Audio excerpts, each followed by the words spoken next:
आइए इस क्वेश्चन को डिस्कस करते हैं। ये थोड़ा सा अच्छा क्वेश्चन है, ये कैलकुलेशन करवाएगा हमको, ठीक है। तो आपका कैलकुलेशन स्ट्रॉन्ग होगा तो आप आराम से बना लीजिएगा।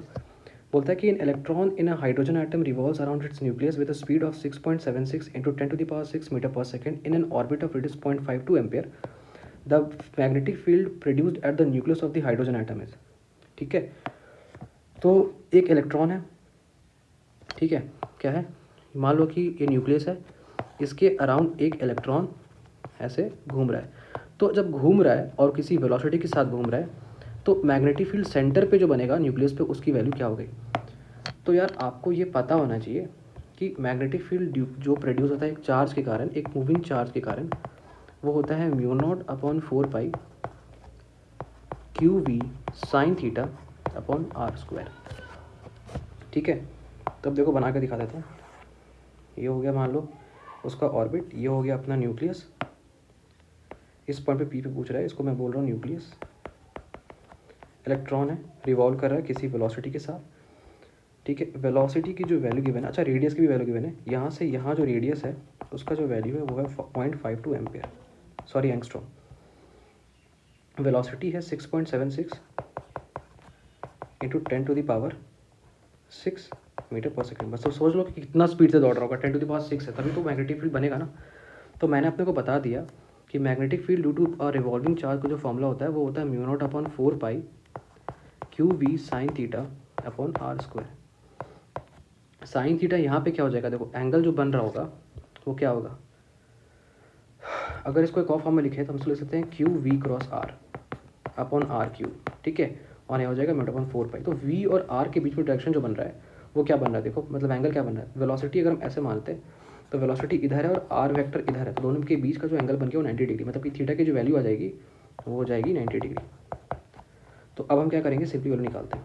4π इंटू 10⁻⁷ रेडियस की वैल्यू है 0.52 इंटू 10⁻⁻10 एंगस्ट्रॉम, ठीक है। चार्ज का वैल्यू है तो 1.6 इंटू 10⁻⁻19, वेलोसिटी हो जाएगा 6.76 into 10⁻⁶ metre per second.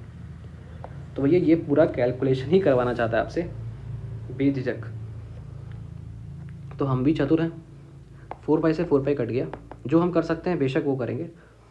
1.6 into 6.76 into 10⁻⁻7 और 9 कितना हो जाएगा, 27 होना चाहिए, 20 तो हो जाएगा -26 इंटू 10⁻⁶, ठीक है।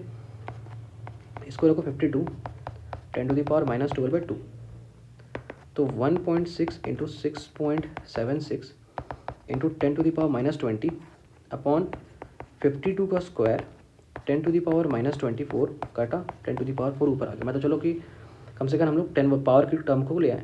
तो 1.6 इंटू 6.76 अपॉन 52 का स्क्वायर इंटू 10⁻4। अब इसको सॉल्व करना है।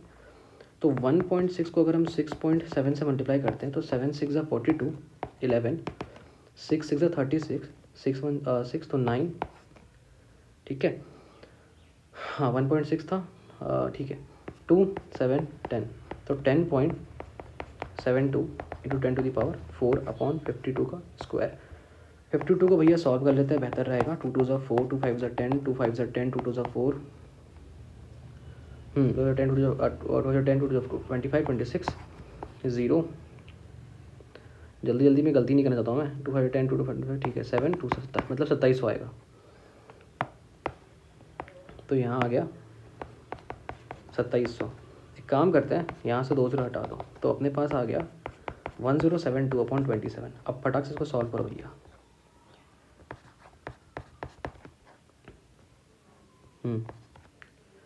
तो 27 मेरे हिसाब से कितना जाना चाहिए, देखो 5 7 35, 2 30 135, मतलब 4 में जाएगा। तो 4 से करेंगे, 4 7 28, 2 4 8 108, तो लगभग बराबर आपका ये आ जाएगा। 4 से भी नहीं जा रहा भैया, ये 108 आ रहा है, 3 लेना पड़ेगा। 3 7 21, 2 6 81, तो यहाँ पे रखो भैया 3, तो आ जाएगा 81, यानी 8 2 28 और 2 27, 8 जा करके देखो, नहीं 9 जा करके देखो। 9 जा क्यों करोगे भैया, यहाँ पे 1 रखो ना, 27 हो गया, 1 आया, इस 2 को नीचे ले आओ तो 12 हो गया। अब पॉइंट रखो 120, 27 को तुम 4 से करे तो 1, तो मतलब कि 4 हो जाएगा 108। ठीक है, तो उसका आंसर आ गया 31.4। कितना आ गया भैया? 31.4। और हाँ, तो 19 का जो आंसर आया अपने को वो आया 31.4। इसको अगर और अप्रॉक्सीमेटली सॉल्व कर सकते हो आप, ऐसा नहीं बोलूँगा मैं कि आप नहीं सॉल्व कर सकते हो। एक बार फिर से एक बार देख लेता हूँ, भाई मिस्टेक ना हो, क्योंकि इसका जो आंसर है वो कहीं ना कहीं 39 पॉइंट कुछ आना चाहिए, 31 नहीं आना चाहिए। तो 1072 करा तो 8 आया, 28 आया।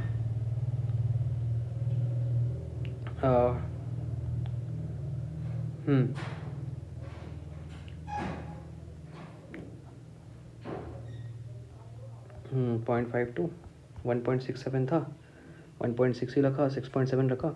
इसको जब मोर एक्यूरेटली रखोगे ना, तो बता देता हूँ मैं इसका आंसर, जो आप मोर एक्यूरेट रखोगे तो 39 पॉइंट कुछ आ जाएगा। एक बार आप चेक कर लेना, मैं आपको बस मेथड बता दिया कि यहाँ पे कौन सा फॉर्मूला अप्लाई होगा और कैसे आप अप्रोच करोगे।